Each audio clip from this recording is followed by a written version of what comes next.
시청자 여러분 안녕하십니까? 오는 9월 3일 한국을 대표하는 사립미술관인 간송이 대구에서의 개관을 앞두고 있습니다. 대구 간송미술관은 유치 경정에서부터 개관까지 약 10여 년이 걸린 장기 프로젝트인데요. 이번 주 토크오는 대구 간송미술관 개관에 담긴 의미를 전인건 대구 간송미술관장 모시고 이야기 나눠보겠습니다. 전인건 대구 간송미술관장 나와 계십니다. 어서 오십시오. 네, 안녕하십니까? 네. 본격적으로 우리가 이 간송미술관 관련 대화를 나누기에 앞서서 그동안 과정 정리한 것을 한번 보시고 이야기 이어가시죠. 네. 대구 간송미술관이 오는 3일 문을 엽니다. 대구시가 우리나라 3대 사립미술관 중 하나인 간송미술관과 지난 2016년 건립계약을 맺은 지 9년 만입니다. 위치는 대구시 수성구 삼덕동 일대 대구미술관 바로 옆입니다. 당초 2021년 상반기 개관을 목표했지만 건립공사가 지연되면서 지난 2022년 1월에 착공했습니다. 국비와 시비 등 총 사업비 400여억 원이 투입됐고 지하 1층, 지상 3층, 연 면적 8,003제곱미터로 경사진 기반을 그대로 살렸습니다. 안동 도산서원에서 착안한 설계로 굵직한 나무 기둥 11개와 짙은 먹색의 벽돌로 외벽을 마감했습니다. 그래서 젖은 건물은 땅의 흐름에 맞게 천천히 아래로 내려가면서 실제로는 여기는 옛날에 있는 땅의 지형을 거의 해치지 않고 또 그 지형에 맞게 건물들을 잘게 나눠서 하나의 커다란 건물을 짓지 않았다고 생각하시면 됩니다. 어떤 좋은 어떤 국보나 보물들을 담을 수 있는 아주 담백한 그릇이었으면 좋겠다. 그리고 건물이 드러나기보다는 건물은 배경이 됐으면 좋겠다라는 생각을 했었습니다. 박성마당과 연못, 정자가 있는 미술관 외부는 미술관이 닫아도 언제나 찾을 수 있는 공간, 열린 미술관을 지향했습니다. 내부는 기획전시실, 미디어 아트실, 수리보건실 등을 갖춘 상설 전시관으로 건립됐습니다. 간송미술문화재단이 위탁 운영하는데 서울 성북구에 있는 간송미술관의 첫 본관이자 전국 유일의 간송 상설 전시관입니다. 서울에 있는 간송미술관은 봄, 가을 기획전에 집중하고 앞으로 대구 간송미술관은 연중 상설 기획전시와 교육 행사를 운영할 예정입니다. 대구에 새로운 미술관이 건립된 것은 2011년 대구미술관 개관 이후 13년 만, 문화 보국 정신의 간송미술관과 국채보상운동의 시작이자 한국 근대미술의 발상지 대구와의 만남이 앞으로 더 주목됩니다.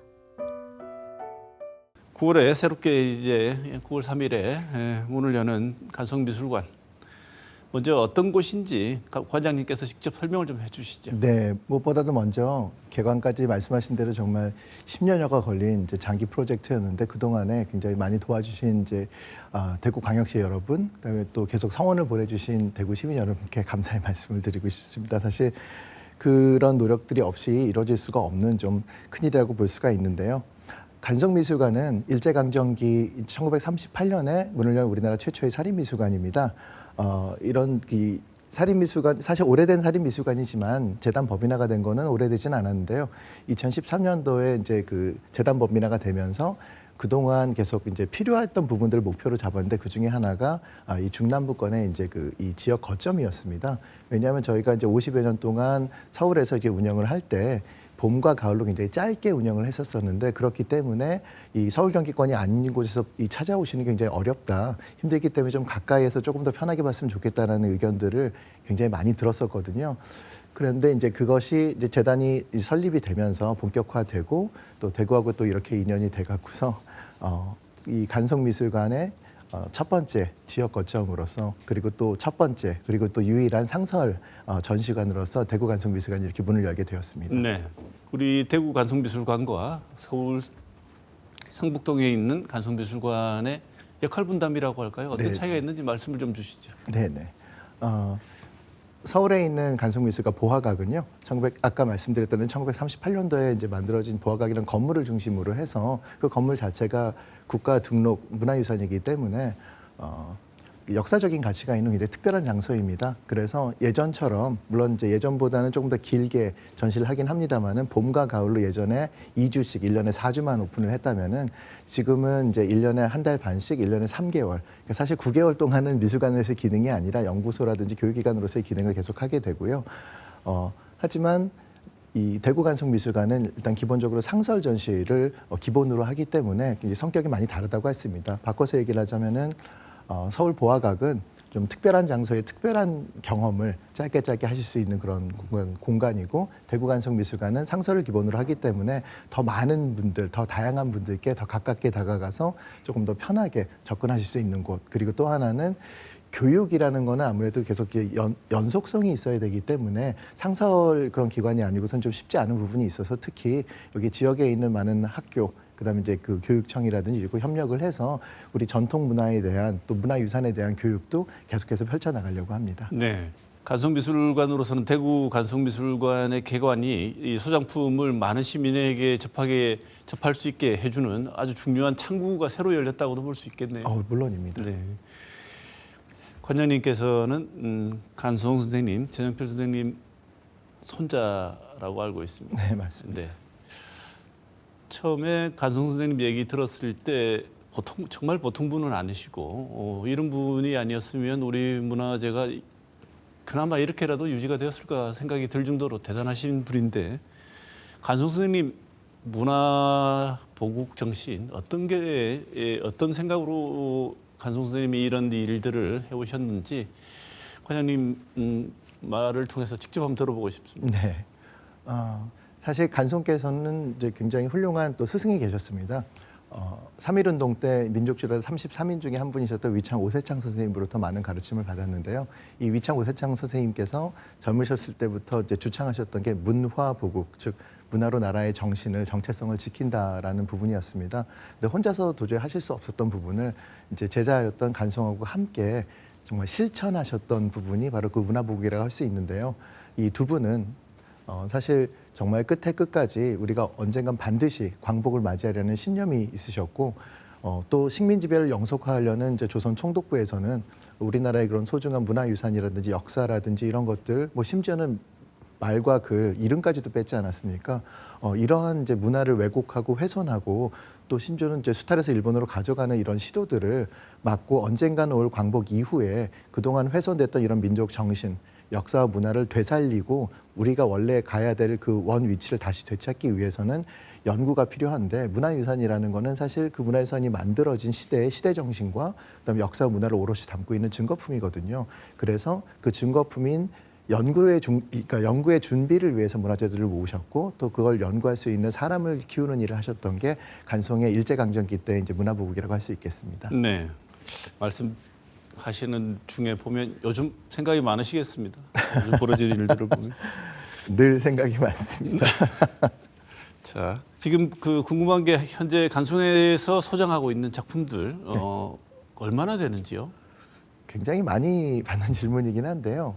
이게 조금 애매한 게 기준이 많이 있습니다. 예를 들자면은 지금 이번에 이 개관전에 나오는 이제 해원 전시첩, 해원 신윤복이 그린 굉장히 유명한 국보인 이제 화첩인데요.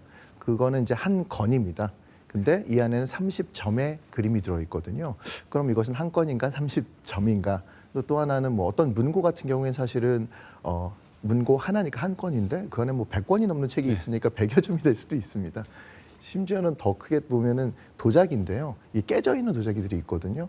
그러면 이거는 그 깨져 있는 도자기의 편들을 이렇게 수습을 했는데 이게 한 건인데 1000점이 넘는 경우도 있습니다. 왜냐하면 도편들이 굉장히 다양하니까요. 근데 저희는 그래서 점보다는 이제 건으로 이제 이 관리를 하는데요.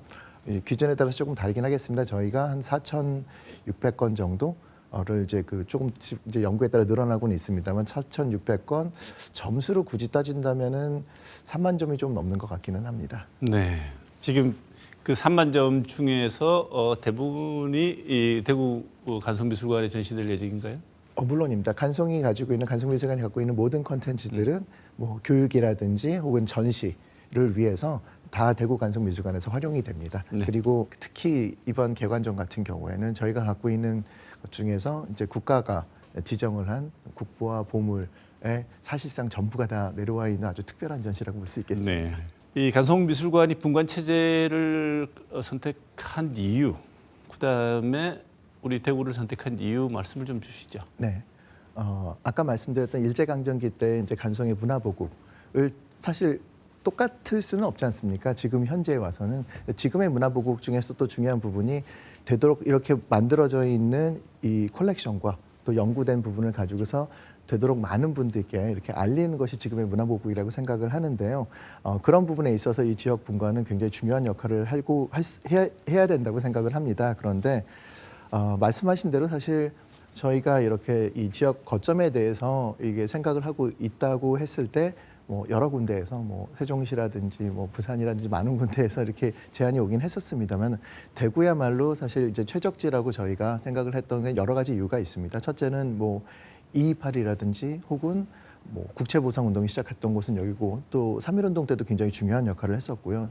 또 신암 선열공원 같은 그러니까 유일한 정말 선열공원이 있는 곳이 또 여기기도 하는 그런 민족 정신이라든지 민족 정기에 대한 생각을 시민분들께서 굉장히 많이 가지고 계신 그런 곳이기도 하고요. 또 근대 미술의 발상지라고 할 만큼 또 문화적인 이런 소양 그리고 특히 지금도 뭐 딤프라든지 뭐 여러 가지 이 문화적인 행사 같은 것들이 굉장히 활발하게 이루어지고 있는 즉 문화에 대한 수요가 충분히 있는 곳이 또 대구라는 또 판단이 들었고 또 말씀드린 대로 대구광역시에서 굉장히 좀 전향적인 제안을 많이 해주셨어요. 사실은 이게 지자체에서 선례가 없는 일을 한다는 게 굉장히 어려운 일 아니겠습니까? 근데 그런 어려움에도 이렇게 10년 동안 정말 꾸준히 같이 협력을 해주시면서 이걸 돌파해 나갔기 때문에 가능했던 것 같습니다. 네. 완공되기 이전에도 지금 대구미술관을 방문하신 분들은 간송이 바로 옆에 있으니까요. 저도 가봤습니다만 그 마당까지 들어가는데 아무 제약이 없었어요. 네. 그래서 가서 볼 수도 있었는데 미술관 건물은 또 일반 건물하고는 다르지 않습니까? 네, 맞습니다. 외형적인 특징, 그다음에 내부의 건축의 특징 소개를 좀 해주시죠. 이 건축사무소가 연세대학교에 있는 최문기 교수님이 이제 설계를 맡아주셨는데요. 세 가지 정도의 이제 그 포인트가 있었다고 말씀을 하셨습니다. 첫 번째는 자연에 어우러진 사실 우리나라의 고건축 자체가 뭐 창덕궁도 그렇고 도산서원 말씀하셨는데 해인사도 마찬가지고요. 지형을 깎아내서 없애는 게 아니라 그 지형을 추종을 해서 오히려 그 지형이 더 돋보이도록 만드는 또 어느 포인트에서 그 풍경의 일부가 되는 게 아니라 정말 아름다운 풍경을 볼 수 있는 포인트를 만드는 그런 것들이 우리나라 고건축의 또 포인트이기 때문에 그런 부분을 살리셨고요. 또 두 번째는 이거는 이제 미술관이기 때문에 간송 컬렉션이 좀 편안하게 자리를 잡고서 많은 분들이 즐겨주실 수 있는 이렇게 좀 소박한 오히려 내부적으로는 보이지 않는 그릇이 되고 싶다라는 그런 부분. 그다음 또 하나가 이제 앵커님께서도 이제 그 가셨다고 했는데 열린 미술관이 뭐 예를 들어서 뭐 전시 시간이 아니라든지 혹은 전시를 준비하는 기간이라서 잠시 못 들어오실 수도 있는데 그럴 때조차도 오셔갖고서 풍경을 즐기실 수 있고 또 문화의 그런 향기를 느낄 수 있는 열린 미술관이 됐으면 좋겠다라는 그런 세 가지가 어떻게 보면 이제 최무국 교수님이 이 대구 간송 미술관을 설계하면서 하셨던 그 이 포인트라고 할 수가 있겠습니다. 실제적 내부에서도 이게 문화유산에 좀 특화된 공간들이기 때문에 조명이라든지 또는 항온항습이라든지 이런 부분에서 이제 신경을 많이 쓰셨고요. 거기에 이제 6개의 이제 주요한 이런 그 상설 전시관들이 또 들어가 있기도 합니다. 네. 마당이 굉장히 넓던데 네. 거기서 무슨 문화공연 같은 거 연부에 두시고 이렇게 넓게. 네, 물론입니다. 지금 좀 너무 더워서 네네. 어렵겠지만은 뭐 봄이라든지 가을에 날씨 좋을 때는 충분히 그런 것들도 이제 고려를 해서 설계가 된 공간입니다. 네, 그쪽에 803 보이는 쪽에 앉아서 803 쪽을 보는 눈맛은 정말 시원하고 아주 그냥 쉬러 가기에 특히 해질녘에 가면 너무 좋겠다 이런 생각이 듭니다. 네, 사실은 거기에 또 하나의 특징적인 게 11개의 그 소나무 기둥이거든요. 정말 뭐 아름드리로 되어 있는 큰 기둥이 11개가 있어서 어떤 분들은 이게 왜 10개도 아니고 12개도 아니고 11개인가 라고 했는데 최문 교수님이 이게 약간 뭐 우연이다라고는 말씀을 하시지만 실제로는 그 마지막 12번째 기둥은 이 대구 간송미술관을 버티고 있는 이제 간송이 12번째 기둥이다. 그런데 또 저희는 그거보다는 사실은 12번째 기둥은 간송이기도 하지만 또 동시에 이 대구 간송미술관을 찾아주시는 대구 시민분들께서 한 분 한 분이 또 간송의 마음을 가지시고 12번째 기둥이 되어주십사라는 네. 그런 생각도 갖고 있습니다. 너무 아름다운 말씀이십니다. 이렇게 개관이 드디어 되게 됐는데 네. 여기까지 관장님도 말씀을 주셨습니다만 우여곡절이 많았다고 말씀을 하셨어요. 네. 다는 모르겠고 다는 말씀을 못 하시겠고 가장 어려웠던 거 어떤 게 있었는지 소개 잠깐 해주실까요? 시간이 많이 흐른 부분이 아무래도 좀 어려운 부분인데 시간이 많이 흘렀던 이유 자체가 뭐 중간에 사실 이 코비드 팬데믹도 있었고 또 동시에 아까도 잠깐 말씀드렸지만은 특히 지자체에서 행정을 하시는 분들이 선례가 없는 일을 한다라는 것에 대한 부담감 또 거기에 대한 뭐 약간의 오해라든지 이런 것들을 돌파해내는데 또 하나는 이제 새롭게 이렇게 문을 여는 미술관이다 보니까 아무래도 이제 건축 과정에서도 계속해서 이제 설계 수정이라든지 뭐 당연히 꼭 필요한 수정이기 때문에 그렇지만은 그래서 기간이 좀 늘어진 점 이런 부분들이 가장 어렵지 않았나라는 생각이 듭니다. 네. 미술관을 바라보는 시선 자체가 굉장히 다양하게 겹쳐 있기 네. 때문에 네. 자, 개관을 앞두고 한 점 한 점 정말 소중한 작품들이 원장님 아까 말씀대로 대거 총출동을 해서 대구를 찾았다고 하는데요. 개관전 관련한 영상 보시고 또 이야기 이어가겠습니다. 대구 간송미술관 개관기념 전시 여세동보에는 국보와 보물급 지정문화유산 40건 97점과 간송유작 60점 등 157점이 전시됩니다. 일제강점기 간송 전영필 선생이 일본으로 유출되는 회화, 도자기, 서적 등을 수집한 간송 컬렉션입니다. 대구 간송미술관은 소장한 모든 국보가 나오는 전시는 처음이라며 간송미술관의 대표작들을 보여주는 일종의 인사 같은 전시라고 개관기념전을 설명했습니다. 4개 전시실에서 작품을 감상할 수 있는데 한글 창제 원리와 사용법을 기록한 훈민정음 해례보는 소리로 지은 집 전시실에 별도의 공간이 마련됐습니다. 가치를 따질 수 없다, 무가지보로 불리는 간송미술관 최고의 소장품 훈민정음 해례본이 서울 이외 지역에서 공개되는 건 이번이 처음입니다. 신윤복의 미인도도 제2전시실에 별도로 전시됐습니다. 한 사람씩 들어가 관람했으면 좋겠다는 의도로 꾸며진 전시실은 소수 인원이 독대하듯 작품을 감상할 수 있습니다. 고려의 유연한 선과 아름다움을 느낄 수 있는 국보 청자 상가 문학문 매병과 추사 김정희 난천맹 등의 서예 작품, 김홍도의 마상청행 등 조선 3대 풍속화가 대표작도 만날 수 있습니다. 대구 간송미술관 개관기념 국보 보물전은 12월 1일까지 열립니다. 관장님, 이번 개관 기념 전시 주제가요. 한자로 여세동보, 세상 함께 보배 삼아라는 말이라고 합니다.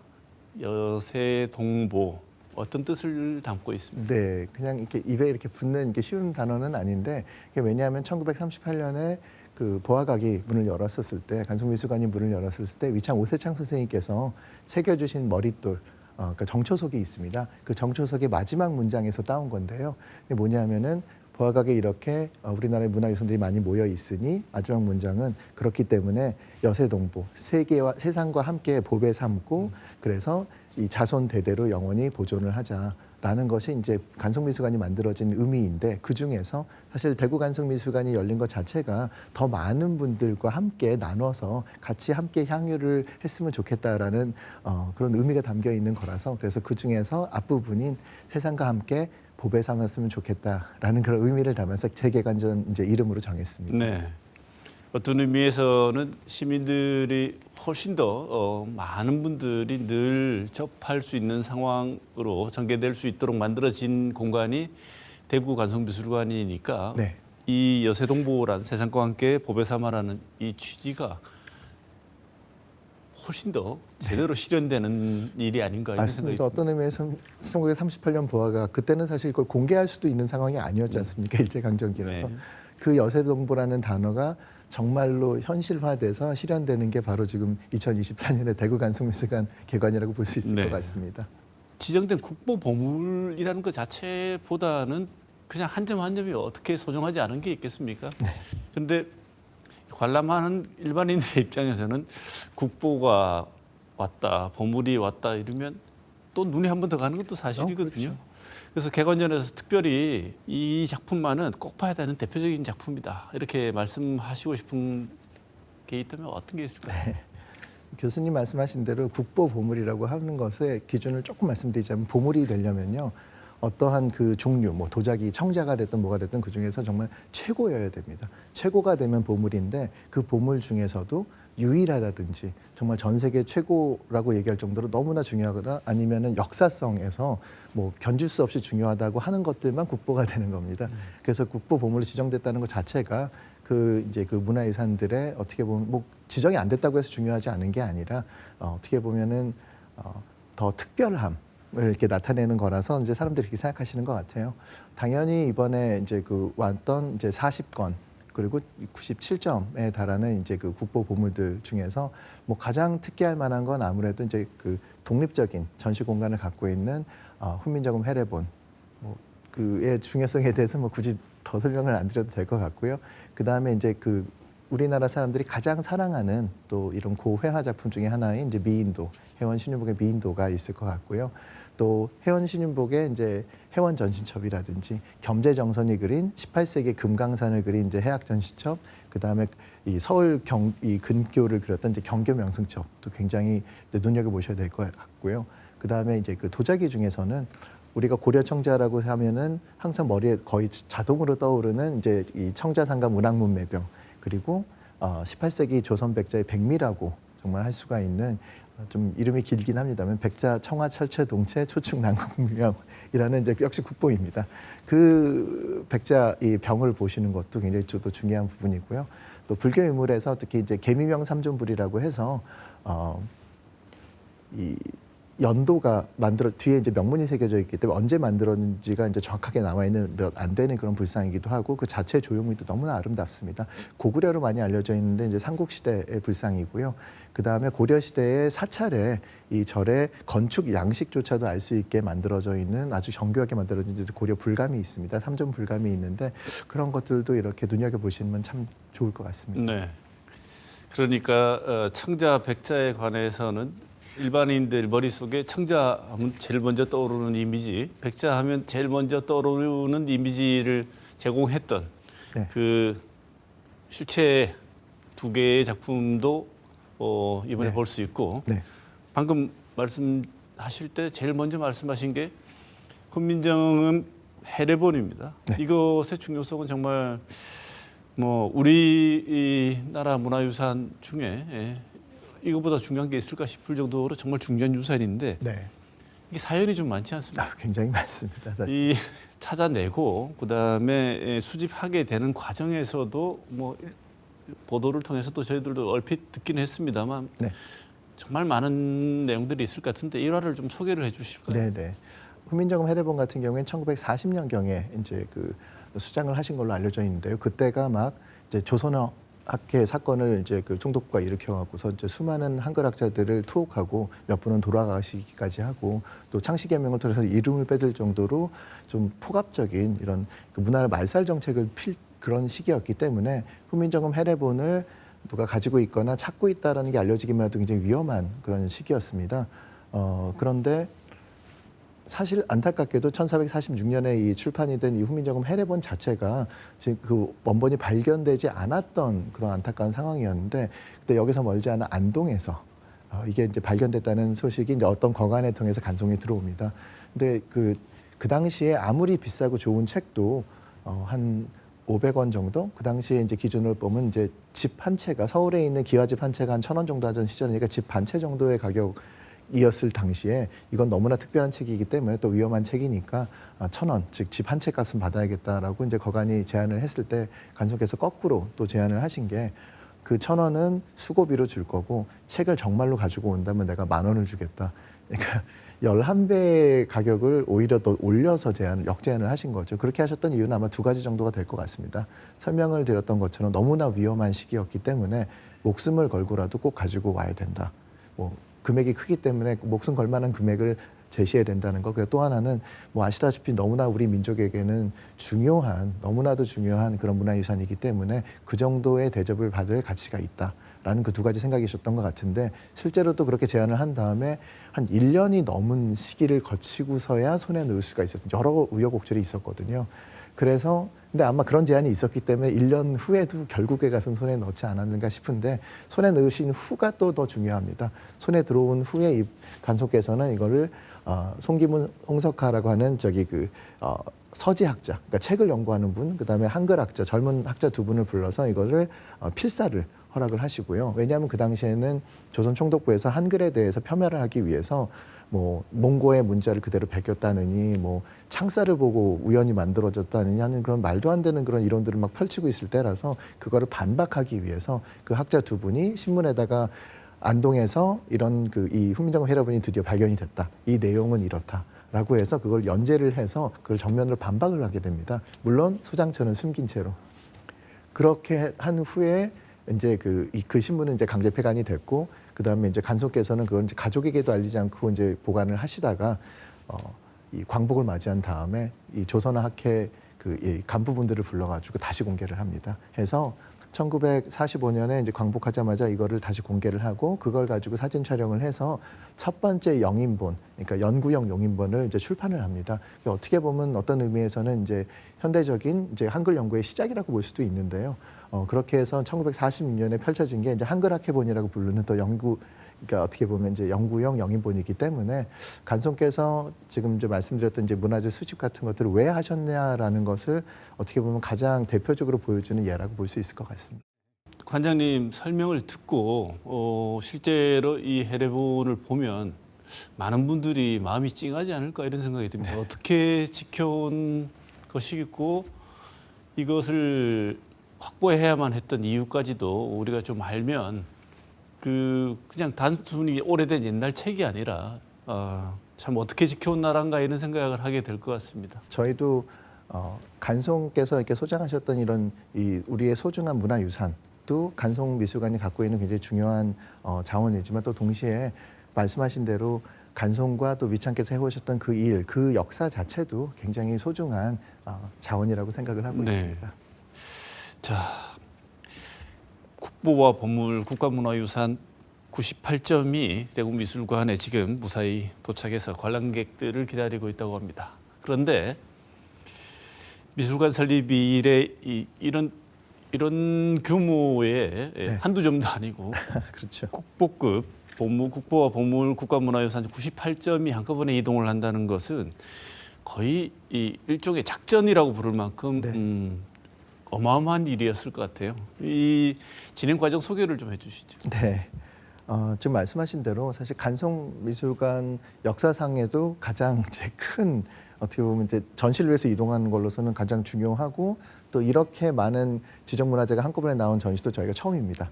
그런데 또 동시에 말씀하신 대로 이게 그래서 서울에 있는 이제 이 보아각에서 대구 간송미술관으로 이송하는 것도 굉장히 좀 어려움이 많이 있었었는데요.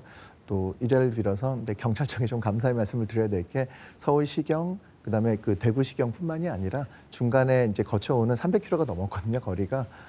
그 동안에 이제 고속도로 순찰대 여러 지구대에서 또 교대를 해오시면서 철저하게 경호를 해주셨기 때문에 비도 오고 굉장히 좀 어려운 환경이었습니다만은 뭐 안전하게, 저도 이제 같이 동승을 해서 쭉 내려오면서 많은 분들이 고생하신 걸 또 눈으로 보기도 하고 마음도 찡하기는 했었었는데요. 안전하게 그렇게 또 이동을 할 수가 있었습니다. 네, 그 차량도 진동이 없는 차량이 이용해서 그렇죠.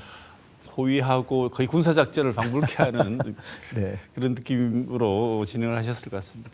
이렇게 힘든 과정을 통해서 이송이 된 문화재들이 지금 이제 관람객을 기다리고 있는데, 이번 개막전도 굉장히 중요합니다만 이제는 상설 전시의 의미를 한번 여쭤봐야 될 것 같습니다. 아까 말씀하신 대로 원래 하고 싶었던 문화재를 널리 함께 누리고자 했던 그 선생님들의 원래 취지에 맞는 일은 앞으로 이 대구 간송미술관이 앞으로 어떻게 하느냐, 얼마나 더 다른 방향으로 미술관을 지속하고 유지하느냐에 달려 있는 것 같습니다. 특히나 이렇게 회화, 공문서, 그다음 책들, 전적 등을 지류, 종이로 만들어진 문화유산, 지류문화유산이라고 하는데 대구 간송미술관이 표방하는 내용을 보면 영남권 지류문화유산 수리 복원 허브를 목표로 한다 이렇게 말씀을 주시고 계신데요. 네네. 이건 어떤 방식으로 진행되고 어떤 목표를 갖고 어떤 내용으로 진행하실 건지 말씀을 또 한번 들어보겠습니다. 네네. 사실 이 뭐 대구, 안동, 경북 이쪽은 예전에 유림이라고 부릴 정도로 이제 문화의 중심지였기 때문에 말씀하신 그런 서화류나 아니면 서책류들이 굉장히 많이 모여 있는 곳이기도 합니다. 요 지역만 해도 사실 우리나라에 있는 전체 지류 문화유산의 한 절반 정도가 여기 있다고 얘기할 정도로 굉장히 집적도가 높은데요. 안타깝게도 이제 기후 위기 때문에 이 보관에 굉장히 어려움을 겪는 분들도 꽤 많이 있습니다. 그래서 저희는 사실 그럼에도 불구하고 이 영남 지역에는 이 지류를 이제 전문으로 하는 이 복원이라든지 아니면 보수라든지 아니면 수리를 맡고 있는 이런 기관이 존재하지를 않기 때문에 저희는 또 그런 부분 지류 유물에 대한 이런 보수라든지 복원이라든지 이 보존 과학에 대한 노하우가 아무래도 굉장히 오랫동안 쌓여 있는 기관이다 보니까 그런 부분에 있어서 이런 보존이라든지 또 필요하다면 수리 그리고 뭐 보관도 저희가 그래서 수장고를 좀 저희가 필요한 것보다는 조금 더 크게 지었던 이유가 그렇게 좀 긴급히 수리를 해야 되거나 보관을 해야 되는 곳들의 이런 문화유산들을 저희가 좀 보관에 좀 도움을 드릴 수도 있지 않을까. 또 동시에 이거를 수리 복원하는 과정에서의 또 연구가 또 진행이 될 수가 있고 그 연구에 따른 뭐 전시라든지 교육의 활용까지도 같이 연계가 될 수 있다면은 저희가 어찌 보면은 이 대구 경북 지방에 와서 저희가 좀 어떻게 보면 이제 그 제공해 드릴 수 있는 이런 부분들 저희가 협업해 드릴 수 있는 부분이 이런 지류 유물에 대한 정말 보존부터 수리에서 활용까지를 이렇게 연결하는 이제 허브의 역할을 해드릴 수 있지 않을까라고 생각해서 저희 그 대구 간송미술관의 이제 특색 사업 중에 하나로 잡아놓고 있습니다. 네. 대구 광역시에도 옛날 고 문서들 중에서 보존이 필요한 것들이 꽤 있습니다. 저희가 지금 처음으로 시작하는 것 중에 하나가 대구시가 보관하고 있는 이런 고문서 중에서 정말로 중요해서 빨리 수리를 해야 되는 것들을 지금 선별하고 있기도 하기 때문에 시나 관공서뿐만이 아니라 지금 말씀하신 것처럼 민간에서도 그런 게 이제 필요하다면은 저희가 선별을 해서 이렇게 좀 계속해서 이런 그 서비스를 제공해 드릴 수 있지 않을까. 근데 문제는 이제 이 보존이라는 것이 상당한 예산이 들어가는 네. 일이라서 대구시에서 특히 이제 그런 부분에 대해서 저희의 또 특색 사업이고 그렇게 해서 정말 이 훌륭한 기관을 만들었기 때문에 조금 더 이제 예산 지원을 좀 잘 해주시면 저희가 훨씬 더 확대해서 이런 서비스를 해드릴 수 있지 않을까 이렇게 생각을 하고 있습니다. 네, 비단 대구시에서만이 아니라 국가적으로도 지원이 필요한 사업처럼 네. 보이는데 그 부분도 잘 될 수 있도록 우리 지역의 국회의원들이나 이른바 힘 있는 분들이 좀 생각을 해서 지원을 책을 좀 찾아봤으면 좋겠다는 생각이 듭니다. 네. 여러 말씀 더 듣고 싶은 말씀들이 많은데요. 오늘 시간이 제약이 있어서 이 말씀만 여쭤보고 오늘 시간 마쳐야 될 것 같습니다. 간송이 대구에 온다고 했을 때 많은 분들이 환호를 하고 좋아했습니다. 우리 대구 지역에서 간송미술관을 유치하게 된 것이 가지고 있는 의미를 지역사회가 나름 부여하고 알고 있다고 생각해서 그렇다고 생각하는데요. 간송미술관의 입장에서는 지역사회와 어떻게 하고 지역사회와 함께하는 어떤 간송미술관만의 계획이라든지 입장, 그다음에 여기에 덧붙여서 우리 간송미술관을 대구 간송미술관을 찾아주시는 관람객들에게 관장으로서 꼭 당부하고 싶은 말씀 듣고 오늘 시간 마쳐야 될 것 같습니다. 네. 네.